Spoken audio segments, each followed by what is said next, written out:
Some folks on the show, when we talk about Gen AI, say that like the rise of the generalists, and some folks kind of counter that and say that, especially in this data context, folks that are specialists, like really niche specialists in one area, will have more future proofing potential because of Gen AI.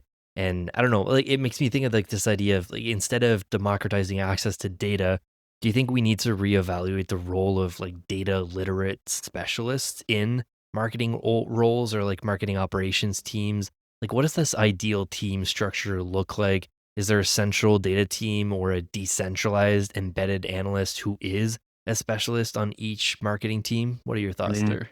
yeah, no, those are good questions. I think, if I pull back a little bit and think about how organizations, how enterprises or mid-sized organizations really extract value from generative AI, um, I don't think it's pixie dust. In other words, I don't think that you just keep your organization exactly the way it is and you give ChatGPT to like your marketers or your data people or whoever. I don't think that you keep everything the same and then Yeah. give ChatGPT to individuals and magically expect your business to transform. I don't think that's how it works at all. Um, in order to harness and extract the value, the promised value of generative AI, uh, I think you need to take a look at the ways that you've been operating. What are the core processes in your business? Right? You're I would hazard to assert that most businesses, their data architecture is the way it is because it's what serves the needs of the business users, the data consumers. Um, and and then your internal processes and even your organizational design is all a function of, oh, it takes this long to do these tasks. And in parallel, somebody else has to go and do these other tasks. And then you have these kind of general work. There's a map of like processes that your whole business uses. And the org has built up around that. And the infrastructure and the data architecture have all been built up around that template of how things get done. And the reality is, and this is scary for some and exciting for others, um, generative AI can now fundamentally disrupt those core processes. Not like throwing them out the window, but allowing you to take something that required 5 people in 3 weeks down to oh, 90 minutes with one person and a laptop or whatever. And if that's the case, then you have to rethink your org structure. You have to rethink your data structure. You have to rethink, your overall infrastructure. You have to rethink a lot of things, and not just rethinking what you already do. You have to introduce some things you didn't used to have. The ethical use of AI is a new discipline. You have to protect your organization from hallucinations. You have to make sure that you're protecting your proprietary LLMs from prompt injection and other things. Like there's new information security disciplines that have to be brought to bear. So back to your question, like, you know, how is generative AI going to change like the roles? Is it specialists and generalists? I don't know. And it probably varies by company. But what Yeah. I'd say is if an organization is serious about capturing the value at an enterprise level, not at an individual level, not saying, oh, my data analysts can do 30% more work now. You can do that. Just give them ChatGPT.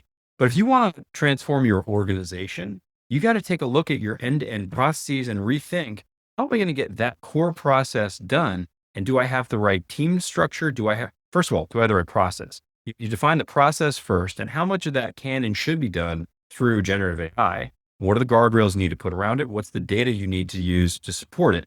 Then after you have those things answered, then you start to look at what is the team structure and what are the roles? And you probably don't have as many boxes in that future state as you have today, probably.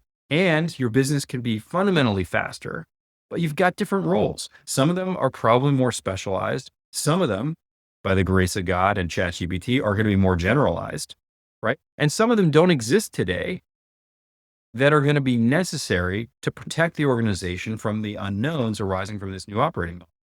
Something I chat about a lot with listeners, like I ask a lot of new listeners, like, what is the one thing that keeps you up at night right now? Or like, what's one thing you really want to learn more about? And there's this like excitement, but also fear with Gen AI right now in Martech and marketing ops roles. A lot of folks are excited because they're experimenting and playing. But to your point, like a lot of businesses are seeing in a couple of years this future where they can cut 50% of the workforce by And that's implementing these new terrifying. tools. That's And it is terrifying. I mean, terrifying for a it's lot of folks. terrifying, maybe there's some, evil capitalist with a top hat and the money bags and he's like laughing all the way to the bank. Maybe that person's excited. It is terrifying to think about, um, the world I just described needing fewer humans, right? Um, I acknowledge that. I feel that deeply.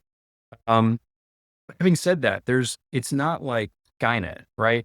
It continues to be this like inexperienced, error prone, naive capability. And maybe it'll get better. It probably will.